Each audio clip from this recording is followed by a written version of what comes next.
Beleza, então, continuando aí, vamos lá. Aqui no caso do Spanning Tree, né, só um exemplo. Caso você quisesse habilitar diretamente no Lumina, digamos que ele está descartando nessa porta aqui, justamente para evitar o loopback. Então você enxerga todos os teus elementos da rede pela parte de baixo. Se por acaso ocorre algum problema nesse enlace ou algum outro aqui, ele fazer a reconfiguração através do Spanning Tree, colocar no modo Forwarding na porta, aqui colocar no modo de descarte e você enxergar os teus elementos de rede, os teus elementos, né, do anel através da parte de cima, evitando o loopback. Aí aqui só do padrão aí colocado o tempo de convergência, de protocolo, né, só como um exemplo.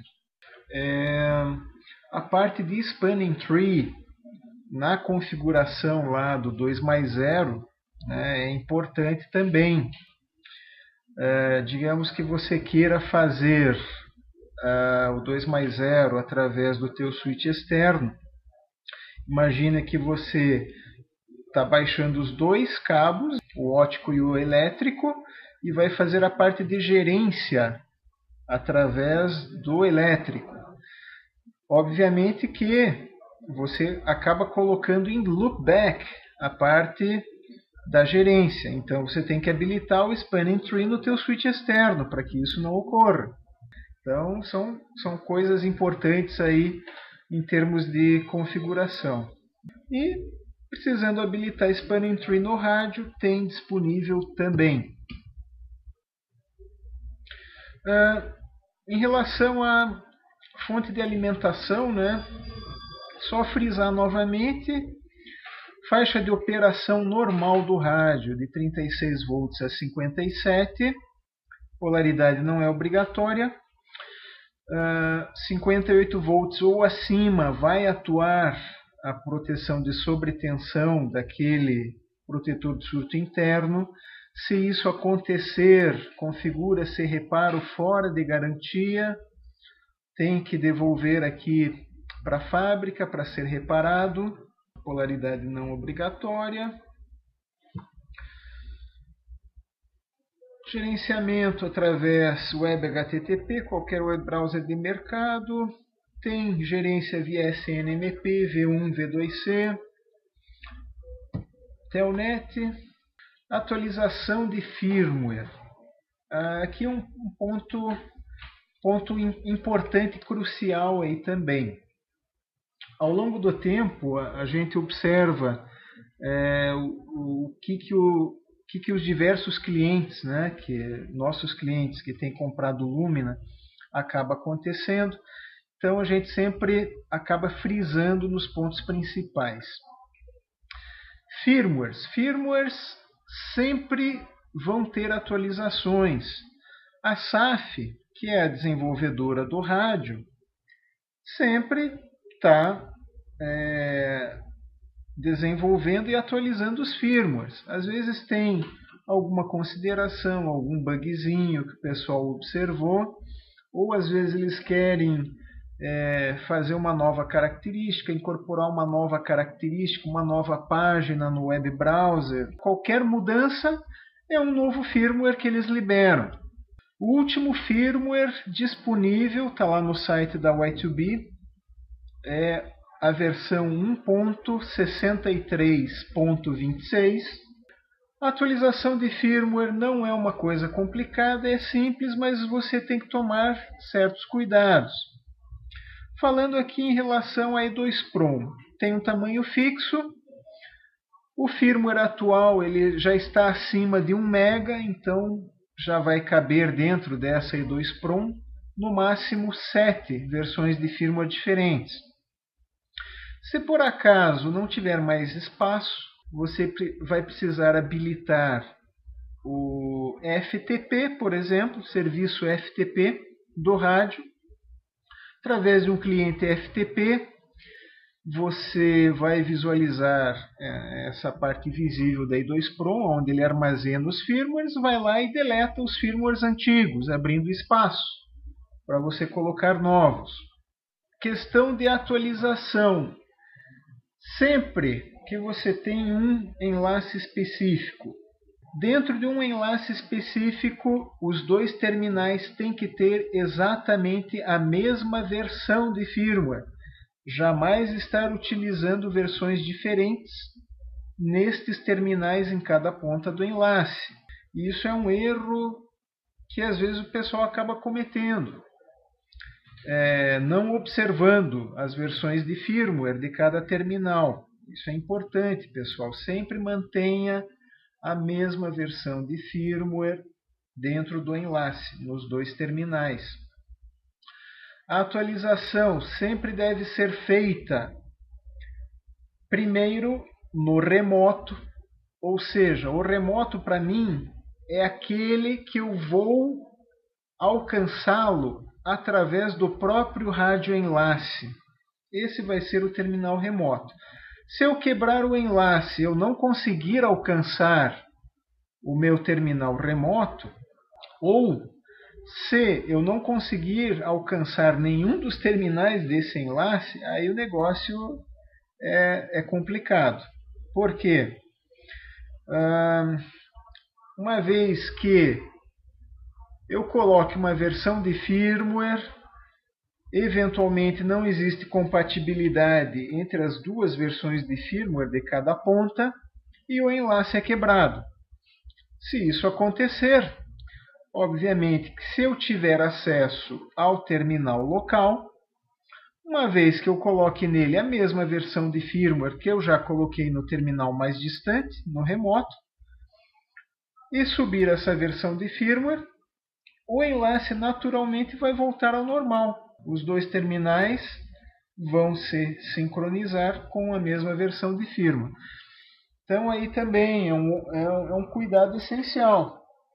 Primeiro atualiza-se o mais distante, né? O processo é automático, ele faz o upload para o terminal, automaticamente faz o reboot carrega, né, o bootloader carrega o novo firmware carregado, você já consegue entrar novamente via web browser a ele.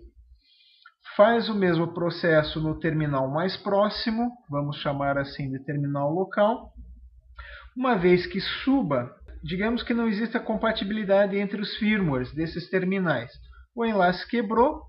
Assim que terminar o processo de atualização de firmware no terminal local, ele fez o reboot automático, né? Fez o upload, fez o reboot automático, bootloader, carregou o bootloader, carregou o firmware, o enlace voltou ao normal, voltou a comunicação. Então, tomar cuidado aí.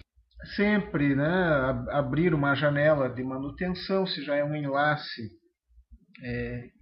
que está em funcionamento e você acha interessante fazer a atualização do firmware, abre uma janela de manutenção, toma os cuidados, né? Se eventualmente algo errado sair e você precisa se deslocar até a estação, já estar de prontidão, vamos dizer assim. Não ser pego de calças curtas. Então, a atualização de firmware é permitido de forma remota, né? Então, você vai fazendo. Você tem uma rota com vários enlaces. Você vai partir do mais distante até terminar o processo de atualização no teu enlace mais próximo e no teu terminal mais próximo. Das aplicações, a gente já comentou, né?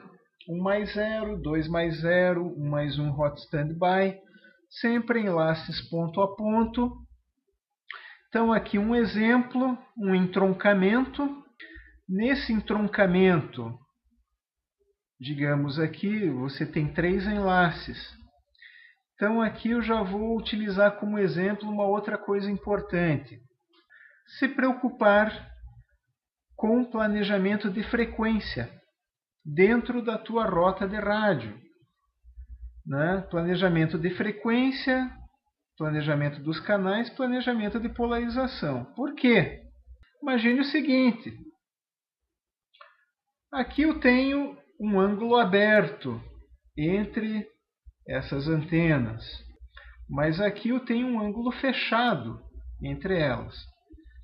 Se eu tenho um ângulo agudo menor do que 30 graus e eu quero fazer reuso de frequência, utilizar o mesmo canal DRF na mesma polarização, você já sabe que não vai dar certo, porque você vai ter correlação entre essa antena de transmissão e esta antena de recepção.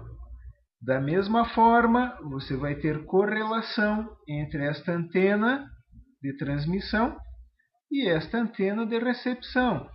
Ou seja, você vai gerar interferência intrasistema dentro da tua rota de rádio. Se você causar interferência desse sobre esse e desse sobre esse, a tua relação sinal-ruído vai ter algum indicativo ali e você não vai ter a mesma performance. Então, se você tem entroncamentos e tem enlaces dentro da tua rota de rádio, preocupe-se com o planejamento de canal. Preocupe-se com a polarização que você está usando em cada um deles. Imagine que isso daqui seja um enlace 2+0 e isso aqui seja um enlace 2+0. Vamos piorar a condição aqui, né? Então você tem 2 canais DRF aqui e 2 canais DRF aqui. Então imagine, por exemplo, que eu tenho um 6,5 GB, estou utilizando a mesma subbanda aqui e aqui. Então, dentro da subbanda eu posso configurar o meu equipamento em 4 canais diferentes. Então imagine, canal 1 da Anatel configurado na polarização vertical. O canal adjacente dele, o canal 2, configurado na polarização horizontal. São canais adjacentes. Então eu vou colocar cada um numa polarização. Vou ter uma isolação adicional de 30 dB entre polarizações. Então, um canal adjacente não vai interferir no outro canal adjacente. Aqui eu vou utilizar, por exemplo, o canal 3 da Anatel. Então eu vim, né? Canal 1 na polarização V, canal 2 na polarização H, canal 3 na polarização V. Justamente canais adjacentes em polarizações diferentes. Né? Canal 3, polarização V, canal 4, polarização H. Com isso, eu estou fazendo um planejamento de frequência justamente para minimizar interferência entre canais e minimizar interferência entre enlaces dentro da minha rota de rádio. Outra coisa, pessoal, nunca fazer a violação de terminais. Se eu estou transmitindo na frequência alta, ou seja, estou usando um terminal part number H, eu vou, de preferência, utilizar H aqui, H aqui e H aqui. Eu não vou fazer mistura de H com L, né? Enlaces diferentes, né? Mas na mesma estação. H para cá e L para cá. Eu não vou fazer uma violação high-low. Eu vou manter todos os meus Hs de preferência aqui ou todos os meus Ls, né? Então, Ls aqui, H, H e H. Ou todos os Hs aqui, L, L e L. A gente vê na prática, em relação aos nossos clientes, nem sempre existe uma preocupação em relação à canalização. Eu já digo para vocês, pessoal, se preocupem. Além do que, obviamente, né, isso aqui não é isolado. Existem outros enlaces de terceiros que, eventualmente, se existir correlação da antena de transmissão de alguém para a tua antena de recepção, no mesmo canal DRF, na mesma polarização que você está usando, vai ter interferência e você não vai conseguir, eventualmente, nem trabalhar naquele canal. A gente tem N exemplos práticos aí, principalmente no Rio de Janeiro. A estação aí, Morro do Pau Branco, tem outro aí que é extremamente congestionado, que você já não consegue colocar mais nada lá, numa determinada frequência. Então imagine, né? Se você já tem dificuldade em relação a outros já existentes, que estão certificados, já tem o canal certificado na Anatel, né? Aquele canal já pertence ao cara. Você já tem essa dificuldade e você ainda não se preocupa com interferência intrasistema, né, com a canalização dentro da tua rota, você ainda pode piorar ainda mais. Então, tomar cuidado com isso. Bom, aqui, digamos, como você tem duas portas lá no Lumina, digamos que você não vai baixar tráfego nenhum nessa estação, né? Você poderia simplesmente conectar um Lumina direto ao outro, porta ótica, por exemplo, ou porta elétrica, por exemplo, e você tem uma repetição ativa. Fez uma repetição ativa aqui. Não vai baixar nenhum tráfego nessa estação. Ou, digamos, vai baixar tráfego aqui, né? Então, digamos, interligou um direto ao outro, interligou uma porta de um ao outro e baixou um cabo para cá.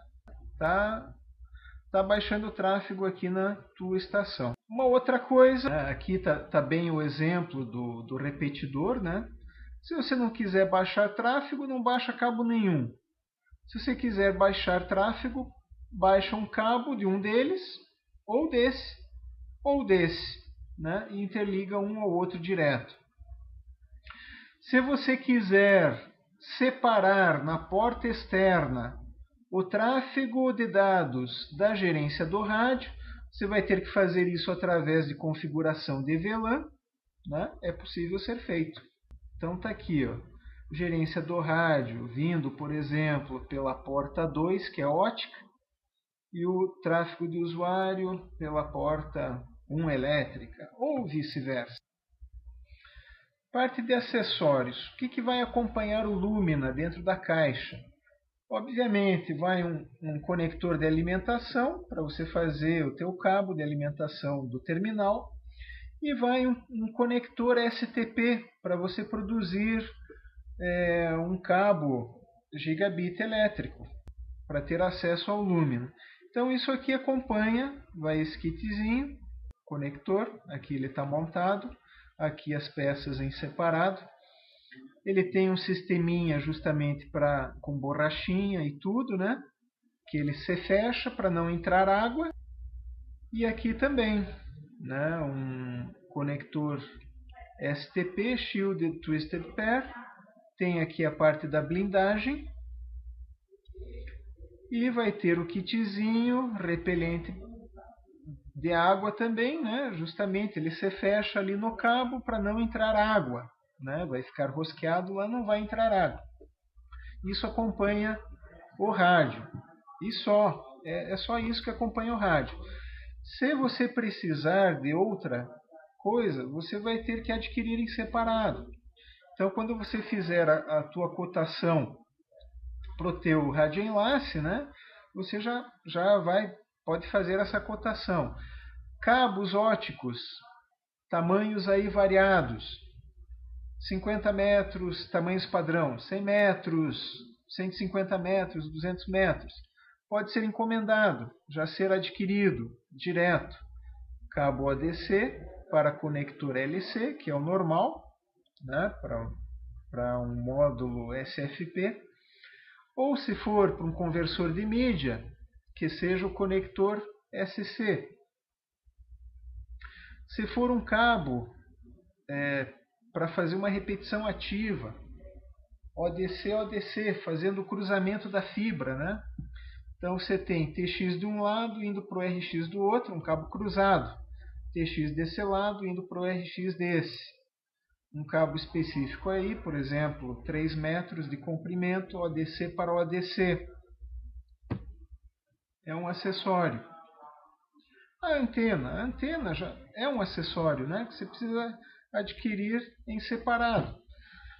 Se você quiser utilizar uma outra antena, tudo bem, você pode fazê-lo, desde que tenha uma flange padrão no alimentador dessa antena e você utilize um acessório que seja um guia de onda flexível para conectar o teu alimentador de antena até o Lumina. Daí você adquire para o Lumina um suporte mecânico para você fixá-lo. Se forem as antenas desses fornecedores aqui, né, da SAF, do Grupo Giga, da RFS, antenas da Tongyu, vai ter aí desde 30 centímetros até onde for necessário. Antenas da Pluton em 6,5, né, também. Tem antenas aí Tongyu em 90 centímetros. Tem diâmetros aí variáveis. O que vai ser utilizado? Um ou outro vão ser as premissas de projeto de radioenlace e, obviamente, a performance que você quer garantir naquele enlace. A gente tem aí considerações, por exemplo, onde você poderia utilizar antenas de 1,8 metros ou antenas de 1,2 metros, mas para minimizar efeitos de reflexão, o pessoal usou antenas de 2,4 metros para estreitar o teu feixe. Considerações de projeto. De um lado lá o condomínio te permite, você pode usar no máximo antena de 60 centímetros. Bom, então isso é premissa de projeto. Do outro lado, eu vou ter que usar uma antena de 1,80 m para compensar o ganho. Então, dependendo de premissas de projeto, as antenas que vocês vão necessitar. Dependendo da antena do fornecedor, você vai ter um kit de conexão integrada que vai ser diferente um do outro. Antenas do Grupo Giga tem um kit de conexão que é diferente da antena da RFS e da Tongyu.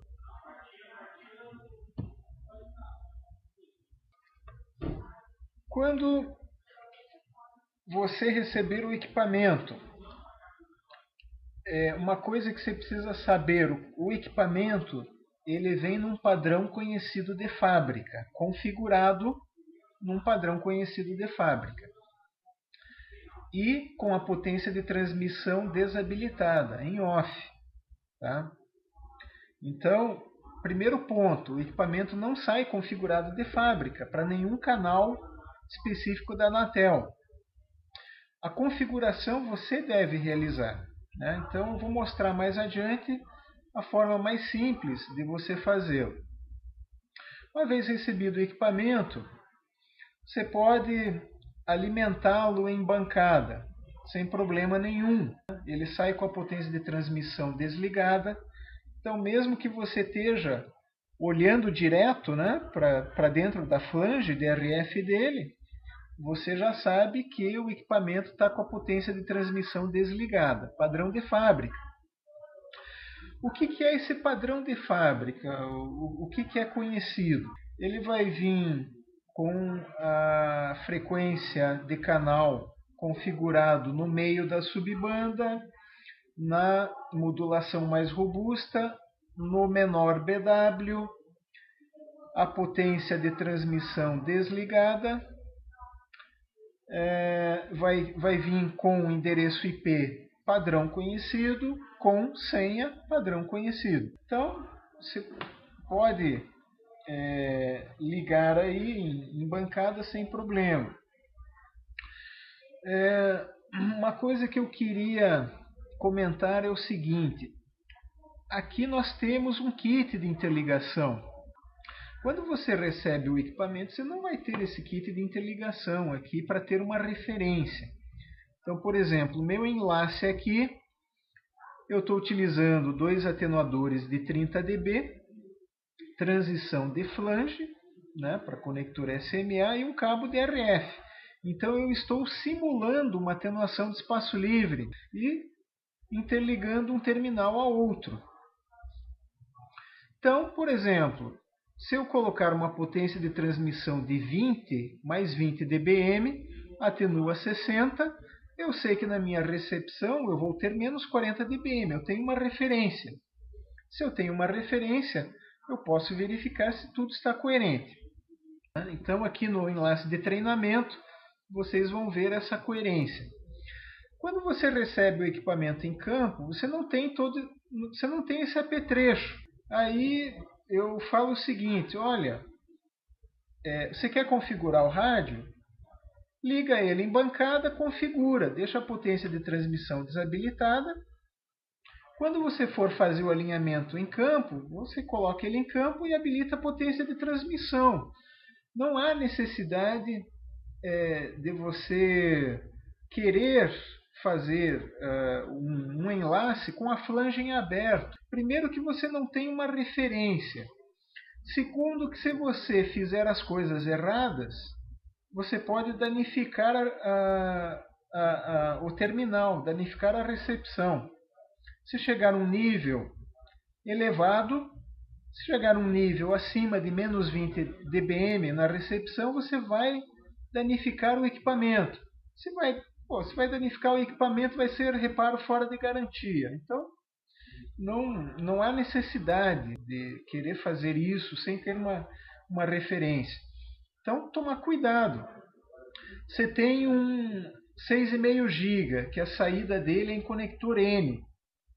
Se é em conector N, você não tem como irradiar RF através do conector N. Não tem como aproximar um ao outro para fazer nenhum tipo de radiação.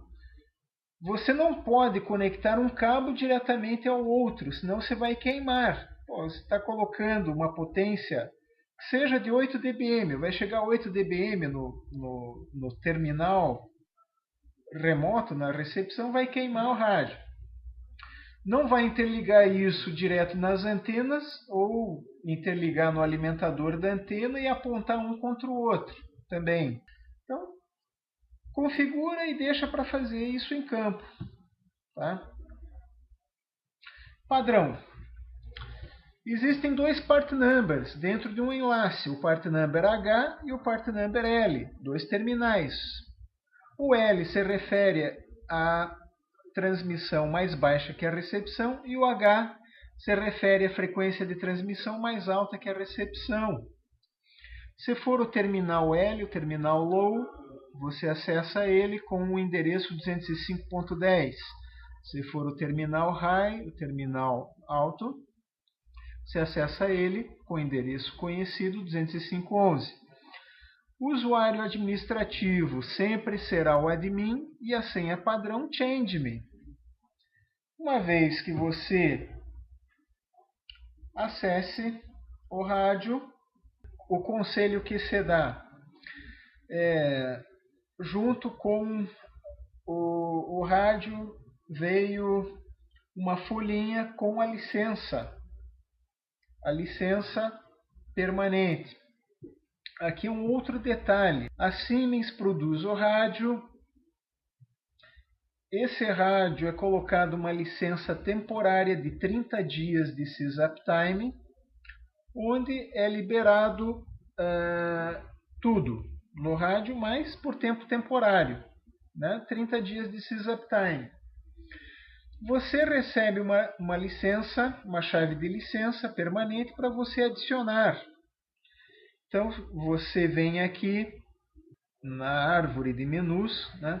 Quando você acessar o rádio naquele endereço IP padrão, vai chegar numa tela de login, coloca o usuário admin, a senha change.me, você vai entrar em Main Configuration. Vem aqui em Tools, License Management, escreve a licença permanente, adiciona, você tem lá um procedimento a ser seguido. Aconselha-se que você já faça esse procedimento para que você não esqueça. Se A licença, se só existe a licença de tempo provisório e essa licença expirar, o enlace vai quebrar, vai deixar de trafegar.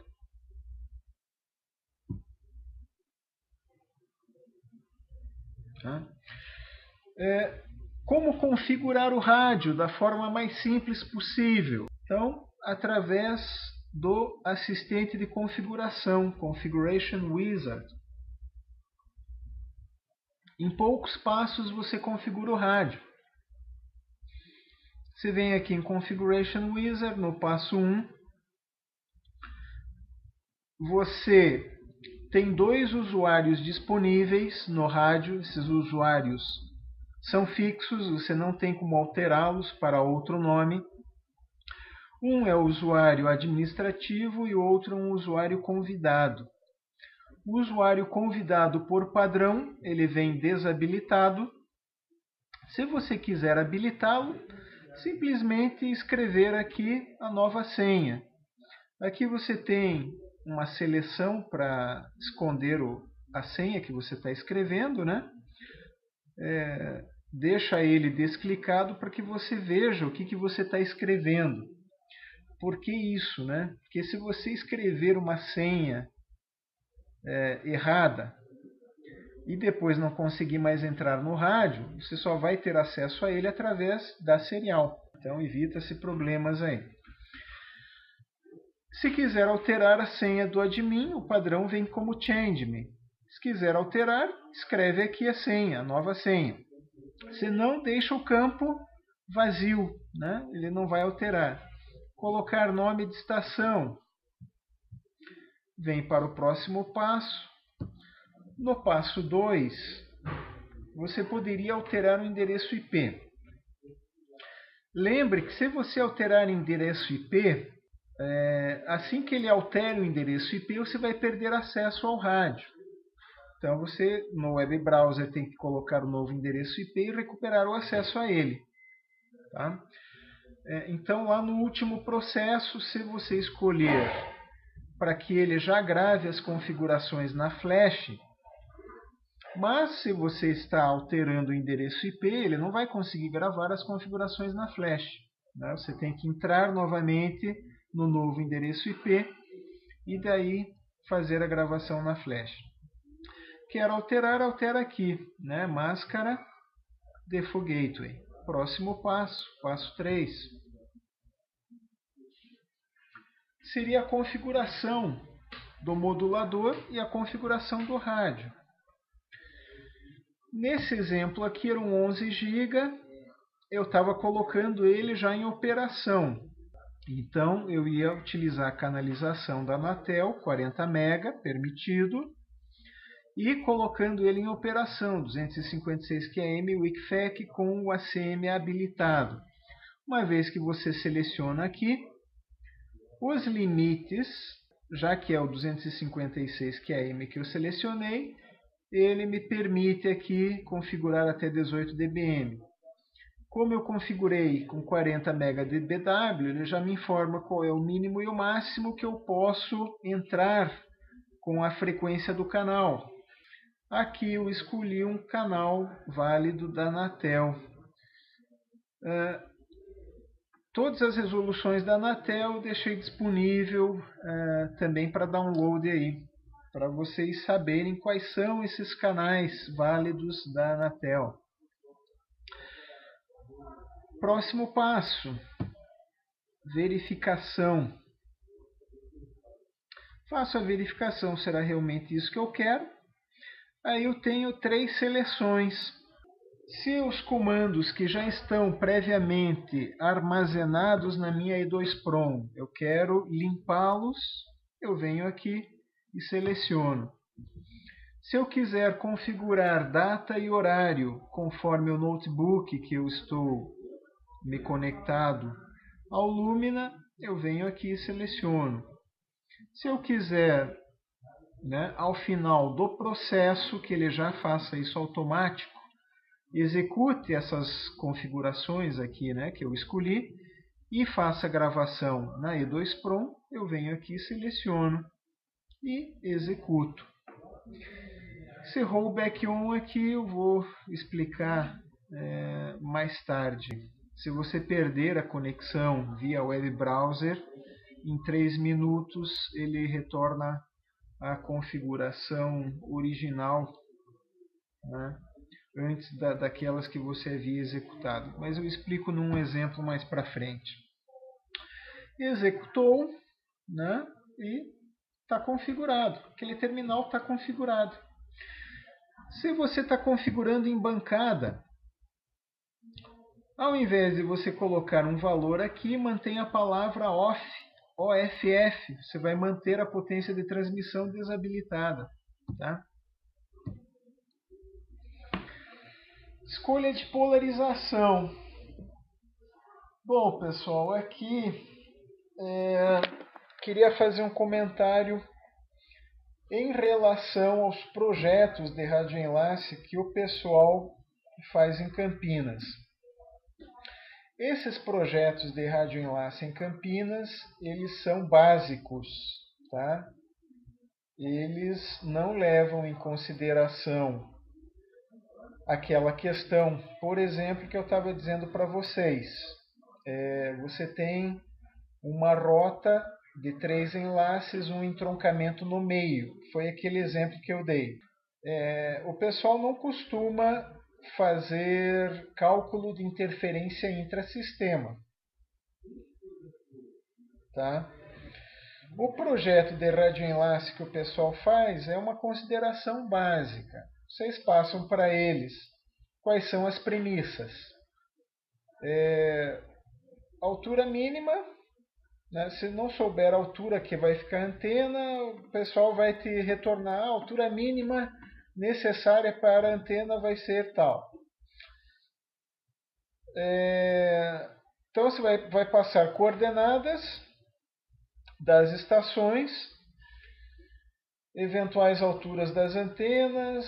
O pessoal vai... você vai querer lá uma performance com 4 noves, 99,99. O pessoal vai jogar isso no software PathLoss, vai fazer um cálculo isolado desse enlace. Isolado. Né? Como se não existisse mais nada no mundo. Só existe aquele enlace. Não existe nenhum outro que eventualmente possa interferir nele. Nem dentro da tua rota e nem externo a ele. Se você não passou para o pessoal que no meio do caminho existe um prédio de 57 metros de altura, para o pessoal verificar se isso vai obstruir o sinal ou não, o pessoal não vai saber. O pessoal vai ter que retornar um cálculo básico. Site survey deve ser obrigação do cliente. O cliente deve verificar se o enlace vai ser viável ou não. Se tem obstrução ou não. Se você passar isso como premissa para o pessoal realiza no cálculo. Se não passar, o pessoal não realiza. Normalmente o pessoal vai ter que retornar um relevo que tem no meio. O que tem em cima desse relevo? Preocupe-se com isso. Você tem uma caixa d'água que vai obstruir o sinal, você tem um prédio que vai obstruir o sinal, você vai ter que verificar isso por conta, ou no Google Earth, ou mesmo no site Survey direto. Então, nesse cálculo básico, o pessoal retorna o cálculo realizado para polarização horizontal. Por que para polarização horizontal? Porque é o caso mais crítico. Em termos de umidade ou em termos de chuva, é o cálculo mais crítico. O pessoal pergunta, sim, mas por que a polarização horizontal é mais crítica do que a vertical? Parece engraçado, mas pela própria conformação da gota d'água, ela tem o bojo mais largo na parte de baixo. Então imagine que o vetor campo elétrico, né, ele está na horizontal ele vai ter mais água, né, para poder passar, vamos dizer assim. E principalmente se a ordem de grandeza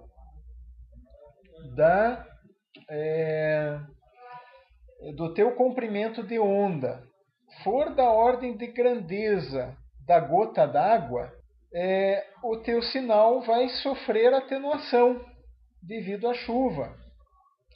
Então, por isso que alta frequência, você tem um comprimento de onda cada vez menor. Esse comprimento de onda torna-se do comprimento da gota d'água, então ele vai sofrer mais com atenuação por chuva. Então, por isso que 18 e 23 GB, frequências acima de 10 GHz, a atenuação por chuva vai ser significativa. Frequências abaixo de 10 GHz, a atenuação por chuva já não é uma coisa tão crítica assim. Claro que tem as suas exceções. Você não vai fazer um enlace de 110 km e chover ter uma chuva forte nos 110 km e não querer que atenue o sinal em 6,5. Vai ser meio difícil, mas vai ser menos suscetível para baixa frequência do que para alta frequência, justamente por essa consideração. A ordem de grandeza do comprimento de onda fica da ordem de grandeza da gota d'água. Tá? E o pessoal então faz esse cálculo básico para a polarização horizontal. Não significa que você tenha que usar a polarização horizontal. Normalmente, as antenas elas já vêm com o guia de onda. Né? Se o guia de onda está inserido na antena, ele já vem na polarização vertical. Se você quiser alterar para a horizontal, dá uma olhada lá no manual de instalação da antena e faz o giro em 90 graus. Então, essa observação, né? O projeto é um projeto básico, realizado para a polarização H, e não significa que você tenha que usar o H. O projeto de radioenlace ele vai ter informações importantes lá. Ângulo de azimute das antenas, ângulo de elevação das antenas e nível de recepção calculado. Você vai ter que ter e a potência de transmissão para o qual foi feito aquele cálculo. Então você tem que ter essas referências para fazer o alinhamento de antena. Você tem que ter o projeto de radioenlace, ou você tem que fazer um cálculo básico, pelo menos para saber qual é o nível de recepção calculado. Você tem que ter a referência para poder fazer o teu alinhamento de antena. Você vai precisar verificar se está coerente ao projeto de radioenlace ou ao nível de recepção que você calculou.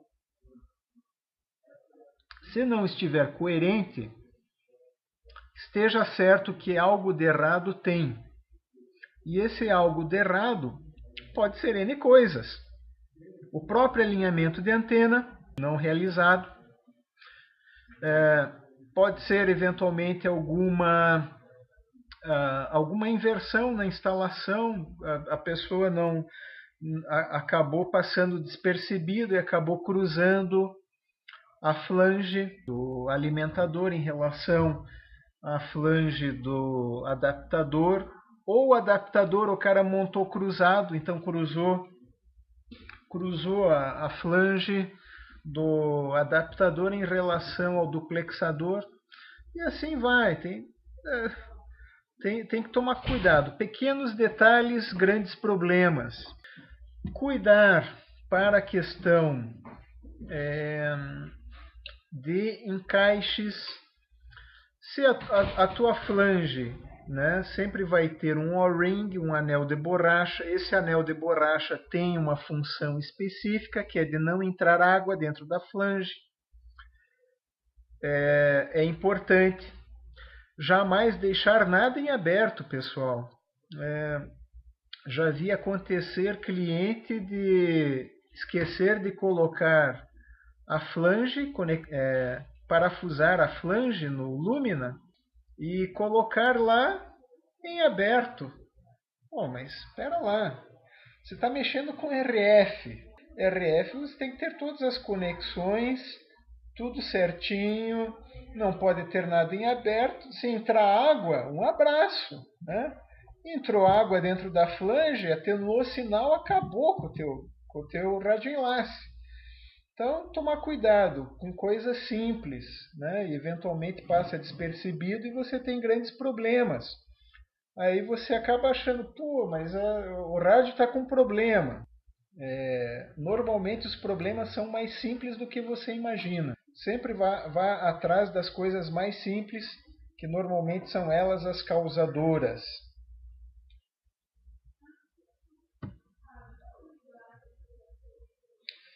Então, a gente disponibiliza aí um procedimento de alinhamento de antena, com algumas interações de cada lado você consegue chegar ao alinhamento.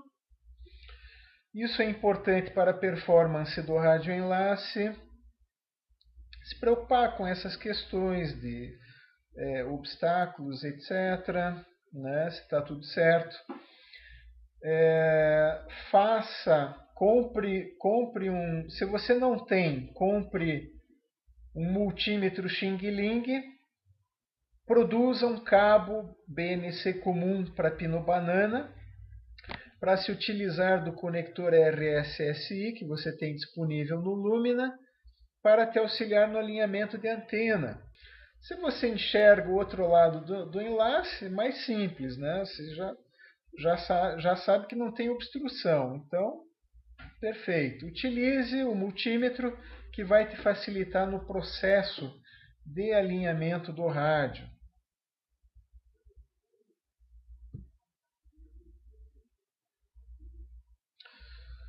Justamente o AGC do rádio te informa dessa forma. Então imagine que o nível, quando você liga o rádio, ele sem estar recebendo nenhuma potência na entrada, ele já te informa no web browser menos 85 dBm. Então você já está partindo de 0,1 volt, mesmo sem ter nenhum nível de recepção na entrada. Tá? Então, você já vai ter um nível lá, 0,1, 0,13 volts ou 132 milivolts, dependendo da escala que você colocar o multímetro.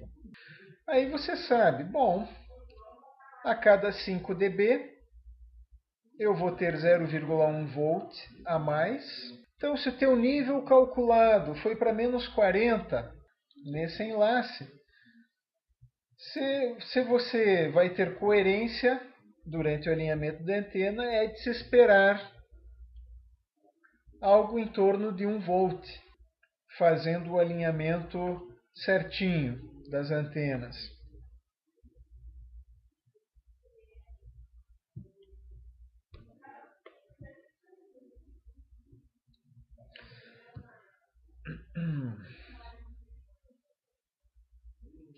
Bom, eu vou aproveitar esse slide para mostrar alguns parâmetros principais do rádio. Quando você se conecta ao rádio, depois da tela de login, você sempre vai cair nessa tela main status. Uma observação importante, mesmo na tela de login, tá? Esse cabeçalho aqui, ele já te traz, né, o nome configurado para a estação, endereço IP, número de série, sysuptime, é quanto tempo foi dado o último reboot no terminal. E você tem escancaradamente aqui a versão do firmware do terminal. Então isso daqui já facilita para você. No mesmo enlace, sempre os dois terminais têm que estar exatamente com a mesma versão de firmware. Se aqui é a versão 161A, o outro tem que estar exatamente com a 161A. Não vai colocar 161B, né? Um exemplo só. Tá? Aqui, uma coisa que é legal e que é importante, desde que você configure, né, os dois terminais dentro da mesma subrede. Não adianta colocar um terminal com endereço IP de uma subrede e o outro terminal com endereço IP de uma subrede diferente, que daí, através do rádio enlace, você não vai enxergar o terminal remoto aqui, né? Então tem que estar dentro da mesma subrede os endereços IPs dos dois terminais desse enlace. Daí você enxerga os dados aqui. Isso é uma coisa legal, né? Você enxergar os dados do teu terminal remoto. Aqui é dividido em seções, né? Então você tem uma seção do rádio, uma seção da configuração do rádio, uma seção do estado do modem, né? O estado do rádio, e um diagnóstico. Uma coisa de extrema importância vai ser aqui embaixo da árvore de menus, você tem um resumo com alguns parâmetros. Estes parâmetros, né, mostrados para o terminal local e para o terminal remoto. O terminal local é o endereço IP onde eu estou conectado. Terminal remoto, o outro que está do outro lado, lá, na outra estação. Então aqui ele informa nível de RX, modulação efetivamente realizada em RX, radial MSE, LDPC stress. Esses dois parâmetros são parâmetros importantíssimos, porque através deles, você, batendo o olho, você sabe se o teu enlace tem alguma coisa errada ou não, se tem interferência no canal ou não, possível interferência de canal ou não. Se você configurou ele para operação normal, 256 QAM, WIC-FEC ACM habilitado, e você vê aqui que realmente ele realizou a modulação de 256 QAM, você está com um radial MSE bom, esquecendo esse sinal negativo, o valor de 35 dB é um valor de relação sinal-ruído ótima. E a taxa de erro de bit, antes de corrigir os erros de bit lá pelo FEC, está praticamente zerado. É um indicativo de que este canal que eu configurei não tem qualquer interferência. Ou, se ele tiver uma interferência, essa interferência está muito abaixo do nível útil de sinal. Então, ele não acaba interferindo na operação do rádio. Agora, se efetivamente um deles aqui fechou 16 QAM com um valor de 22 dB, taxa de erro de 10 a menos 6, e o outro lado aqui fechou 128 QAM, 32 dB e zerado, você já sabe, opa, tem alguma coisa errada. E outra coisa, né? Aqui você tem que ter a coerência do nível de recepção em relação ao calculado. Aqui existe uma imprecisão. Saibam que esta imprecisão é de mais ou menos 2 dB. Então, digamos, o nível calculado foi de menos 46 dBm. Eu estou lendo aqui menos 48, menos 47. Opa, beleza, está coerente. Existe uma coerência em relação ao calculado no projeto de radioenlace. Se não existir coerência, está 10 dB fora, foi calculado menos 46, está recebendo aqui menos 58 e aqui menos 57. Bom, não está legal. né? Ou o alinhamento da antena está ruim, algum problema você tem que verificar. Não deixe dessa forma que você vai perder em performance do radioenlace. Quando você precisar, ocorre lá uma chuva, algum evento climático anormal, né? Um efeito de propagação diverso, onde você precisaria ter um nível bom, você já está partindo de um nível ruim, então a tua performance já está comprometida. Aí o rádio não vai funcionar direito.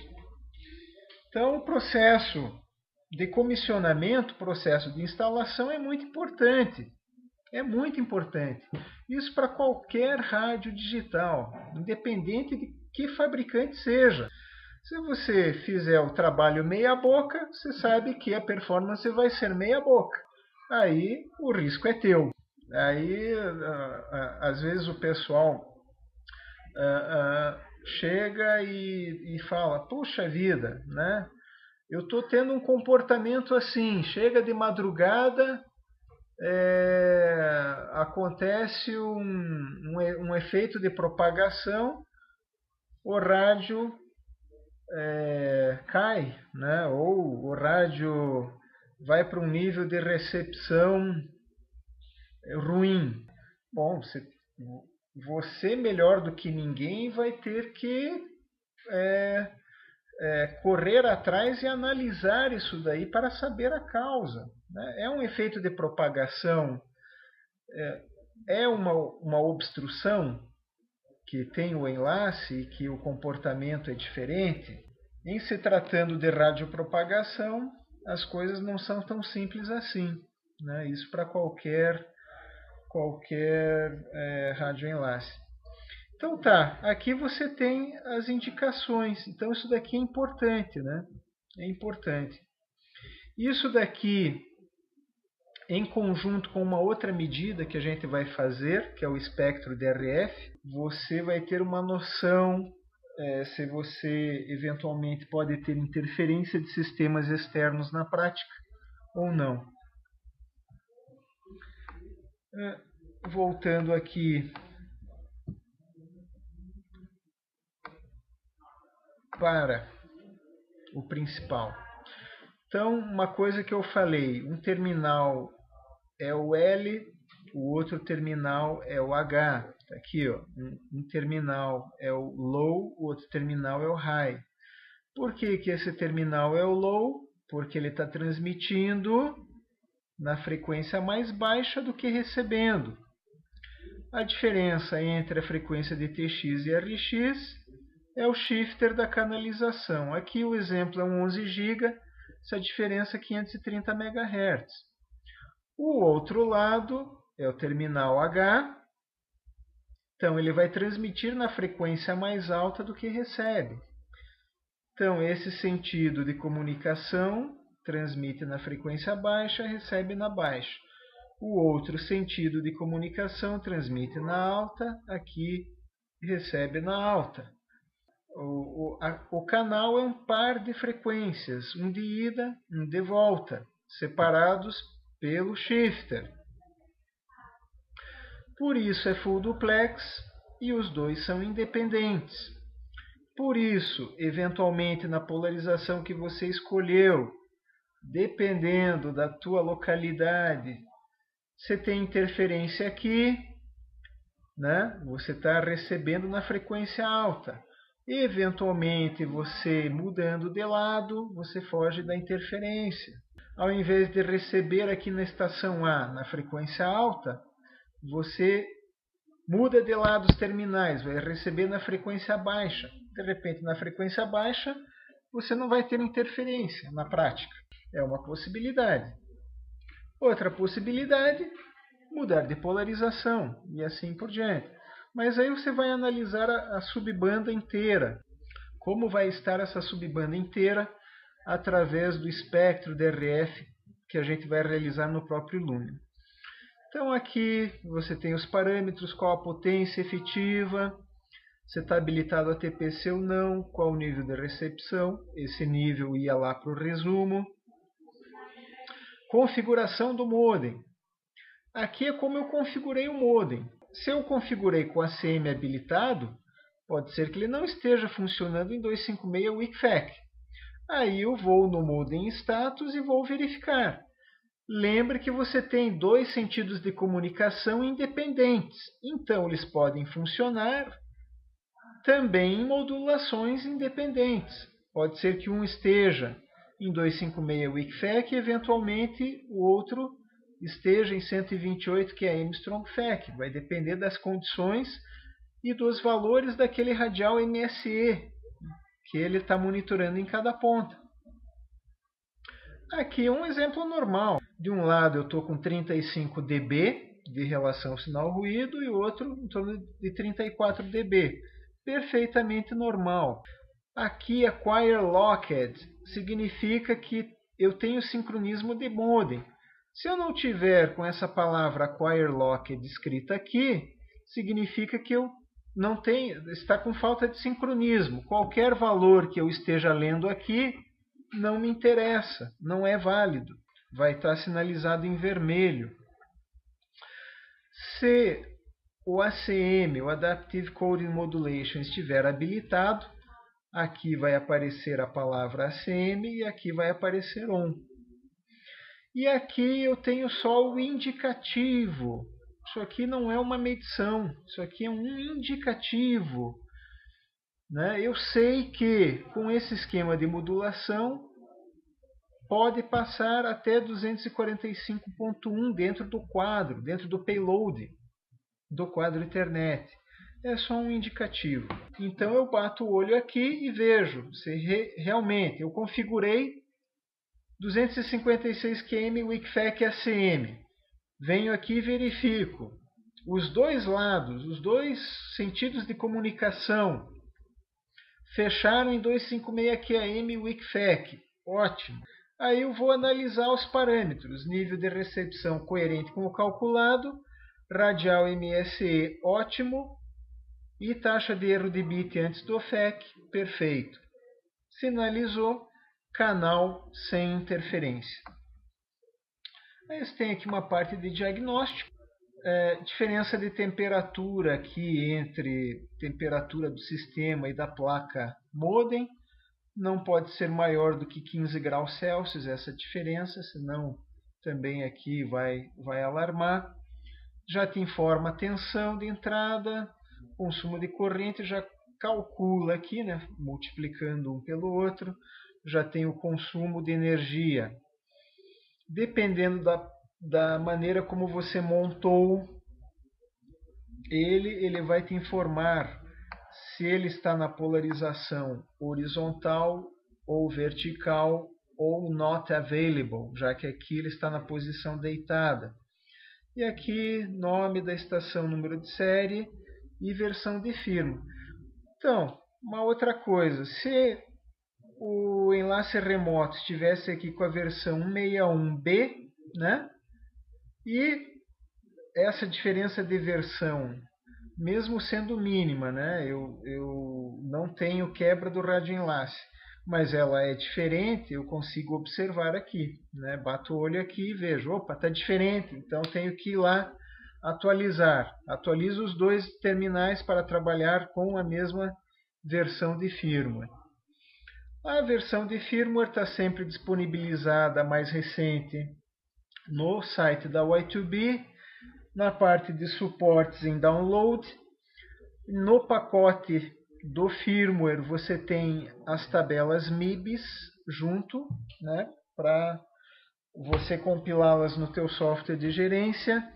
E lá você tem um Release Notes. Nesse Release Notes vão estar descritas todas as características introduzidas, retiradas, os bugs que foram corrigidos, e você avalia se é interessante você fazer a atualização perante aquele Release Notes ou não.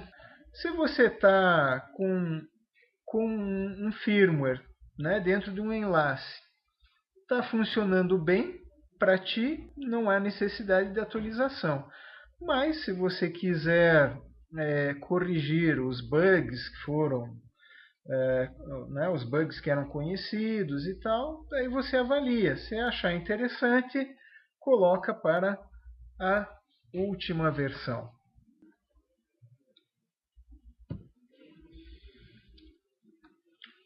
Eventuais problemas que surjam. O pessoal chega, são, por exemplo, duas antenas de 1.8, o pessoal tenta, não consegue alinhar. Aí o pessoal quer saber, pô, meu hardware está bom ou está ruim? Pô, não consigo alinhar as antenas. Tem uma forma de você verificar através do loopback de teste. Você realiza os loopbacks, analisa os valores que ele te informa naquele resumo lá, Local System Summary, né? Já que você está fazendo o loopback. Analisa lá nível de recepção, o radial MSE, a modulação, o radial MSE e o LDPC Stress. Se forem coerentes para um hardware bom, você acabou de confirmar. Pô, meu rádio está perfeito. Eu fiz o loopback aqui e deu coerente os valores. Está perfeito. Então, o teu problema é outro, não é o rádio. Você pode realizar loopback de modem. Então, imagine, eu realizo o loopback de modem. Aquele radial MSE vai para menos 40. Pô, valor excelente. Coerente para parte de modem boa. Realizo o loopback de FI. Realizo o meu loopback de FI. Ele joga lá um nível de recepção menos 80. Menos 80. Bom, é um nível baixo. Se ele é um nível baixo e o ACM está habilitado, ele, dependendo do valor do radial MSE, ele vai deixar numa determinada modulação. Mas, digamos lá, o teu valor deu 32, né? 256 QAM Strong FEC. Tudo bem, é um valor coerente. Se você deixar a modulação fixa, normalmente esse valor aqui vai ser melhor. Vai ter um nível de RX, digamos lá, menos 60 dBm. O teu valor vai ser, sei lá, menos 35 dB. Ele vai estar com LDPC zerado, indicativo de hardware perfeito. Loopback DRF, eu não indico aqui, mas existe a possibilidade de fazê-lo através de linha de comando, porém, pode ser que ele não funcione. Por quê? Porque ele coloca a frequência DRX igual à frequência DTX e se utiliza da isolação do filtro duplexador aqui na saída. Se essa isolação for muito alta e ele não tiver um retorno daquela frequência na recepção, vai ser inconsistente essa análise. Então precisa tomar muito cuidado na hora de analisar esses valores. Se por acaso funcionar, maravilha. Eu garanti de que até a parte de RF do meu rádio está boa. Verificação do espectro, coleta de log de alarmes para monitoração de performance do enlace. Eu preciso ter dados palpáveis para fazer uma análise. Sem dados palpáveis, você não consegue analisar absolutamente nada. Então, para isso existem alguns logs muito importantes. O log de evento de alarmes, Alarm Event Log, os logs de performance, PM Log, Performance Log. Esse PM Log, eu vou ter aqueles 9 parâmetros que eu monitoro colocados aqui de forma em intervalos, né?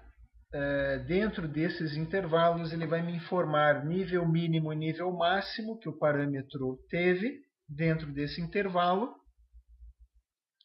E vai me informar também uma terceira coluninha lá, chamada Threshold Seconds, que eu vou explicar um pouquinho mais para frente lá. Você tem uma configuração onde você indica para ele o nível mínimo e o máximo. Se dentro do intervalo de medida o que você configurou para ele foi ultrapassado, ele vai dar lá o número de segundos que ele ultrapassou dentro desse intervalo de medida. Log de alarmes vai ter tudo lá, a configuração que eu fiz do equipamento e os alarmes efetivos. Informação de sistema, como que eu configurei, qual é a configuração completa do terminal, diagnósticos do terminal, a parte do Spectrum, eu já vou indicar para vocês lá, diagrama de constelação, se eu tiver uma distorção no diagrama do modulador, eu já sei que tem alguma coisa errada. Se o equalizador adaptativo estiver sendo atuado, eu também já vou saber que tem multipercurso no enlace. Fazer aí um troubleshooting, uma verificação, às vezes somente através do cabo serial. Cabo serial é um acessório, pessoal, tá? Não acompanha o rádio, precisa ser adquirido em separado o cabo serial. Se acontecer alguma coisa que você perca acesso ao rádio via web HTTP, somente através da serial você consegue acesso a ele.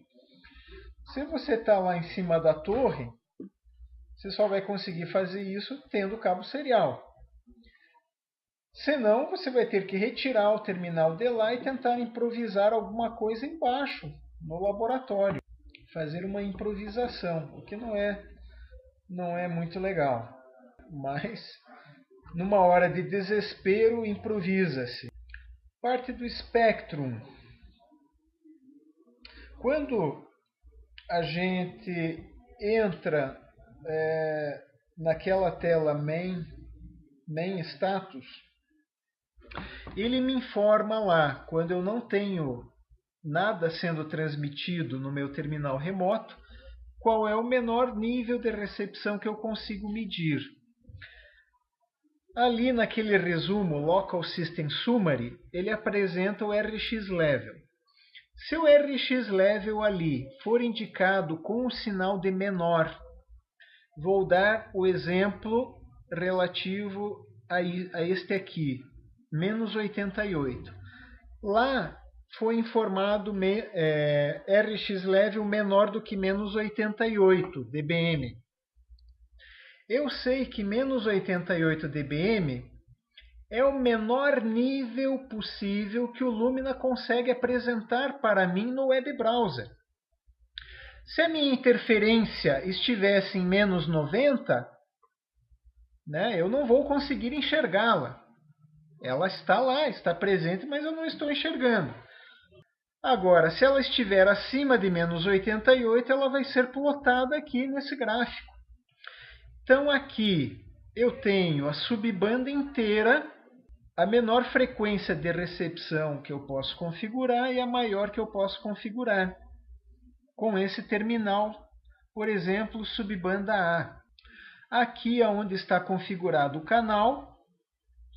Lembrem que eu tenho um espectro DRF aqui, quando ele estiver normal.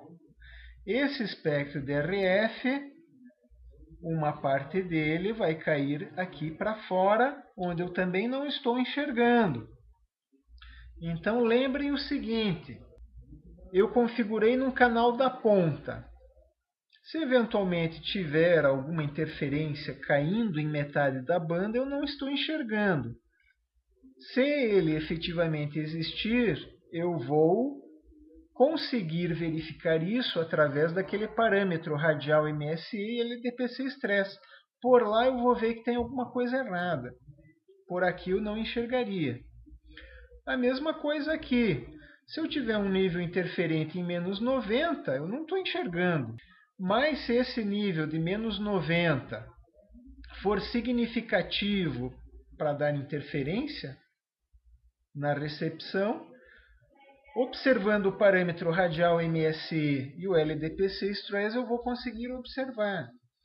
A mesma coisa aqui, se eu configurar um canal na banda superior, né, eu não conseguiria enxergar o que está acontecendo aqui fora, né, nessa parte do espectro, se eventualmente eu tivesse uma interferência aqui que caísse em metade da subbanda. Mas isso daqui me dá um indicativo importantíssimo de que na polarização que eu escolhi, eu não vou ter interferência, né? Ou qual é o comportamento de interferência na minha subbanda inteira. Se eu tenho algo do tipo, estou recebendo interferência aqui, menos 70.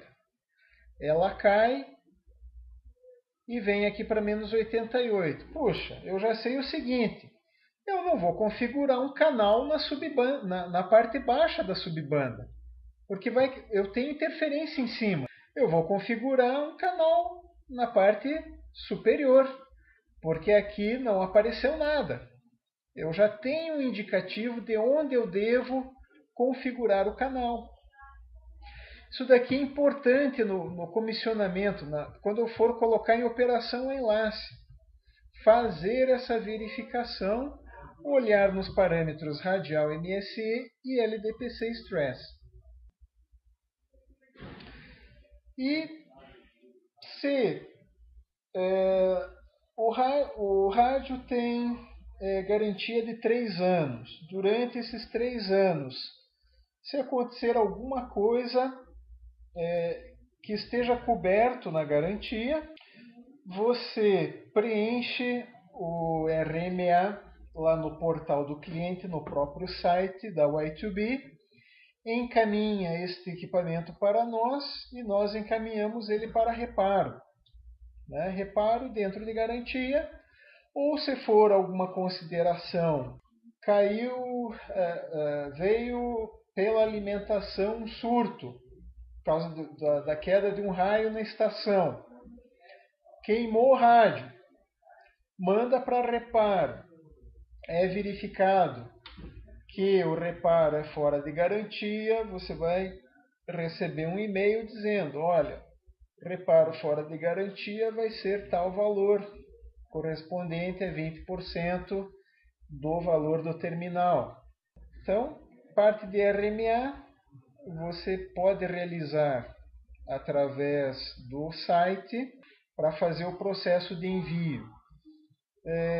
Para conversar com o pessoal do suporte, né, atualmente sou eu aqui e o João Augusto, que auxiliamos na parte de suporte ao cliente. Aí vocês podem entrar em contato com a gente através do próprio Skype, através de e-mail, né, através do portal do cliente lá, o próprio site também é possível, através dos telefones fixos aqui do suporte. E daí a ideia é entrar tela a tela para mostrar a parte de configuração.